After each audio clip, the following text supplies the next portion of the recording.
On retrouve maintenant, pour terminer ces matins d'été de France Culture, la boîte à lettres, comme chaque jour, la boîte à lettres de Cécile Guilbert en partenariat avec le musée des lettres et manuscrits. Aujourd'hui, une lettre signée Magritte. Bonjour Cécile Guilbert. Bonjour. Au sortir de la Seconde Guerre mondiale, Magritte a notablement modifié sa manière de voir et de peindre. De 1943 à 1945, celui qui est alors considéré comme le plus représentatif des surréalistes belges s'est mis à utiliser la technique des impressionnistes dans plusieurs tableaux, notamment dans les toiles intitulées La 5e saison et Le premier jour, considérées comme emblématiques de sa période Renoir. Cette évolution vers davantage de lumière et de joie, Magritte, alors quinquagénaire, la doit en partie à son ami poète Joë Bousquet. Du moins, c'est ce qu'il lui écrit le 3 août 1946, quelque temps après lui avoir rendu visite à Carcassonne. Paralysé à cause d'une balle reçue pendant la Grande Guerre qui lui a sectionné la moelle épinière, Bousquet reçoit couché dans sa chambre tanière de la rue de Verdun, au volet toujours clos. Une chambre dévouée à la vie de l'esprit et au miracle de l'amitié qui est devenue l'antichambre des lettres françaises et celle des arts, puisque le gisant y vit entouré des toiles de Paul Klee, Max Ernst, Fautrier et Magritte. Fondamentale pour comprendre la carrière du peintre belge, cette lettre à Bousquet précède de quelques mois le tract co-rédigé avec Marcel Marienne, Le surréalisme en plein soleil, qui stigmatise un certain goût mélancolique pour la nuit. Un certain surréalisme, écrivent-ils, prétend apprivoiser l'inconnu. Tout comme une philosophie, il ne se soucie plus de connaître le monde et oublie de le transformer. Ce surréalisme n'est plus pratiqué à présent que par des petits malins, des gens naïfs ou fatigués, et des commerçants à la page. Quant aux ancêtres, ils tiennent à leur confortable renommée ou bien se sont résignés à abandonner la lutte. Cependant, l'expérience continue en plein soleil. Expressément visé, Breton écrit alors à Magritte « Votre dialecte et votre surréalisme en plein soleil sont cousus de fil blanc. » Ce à quoi le peintre répond, consommant leur rupture « Mille regrets, le fil blanc est sur votre bobine. »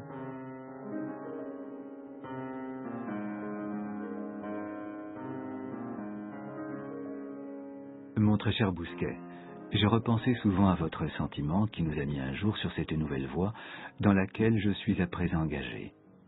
Vous saviez qu'en mangeant un fruit, c'était en quelque sorte du soleil qui entrait à l'intérieur de notre corps. Ce sentiment est du même ordre que celui qui donne un sens à un de mes derniers tableaux, La vie privée, où une fenêtre donnant sur un paysage ensoleillé se trouve dans le corps d'une femme nue et qui fait comprendre cette révolution dans ma peinture.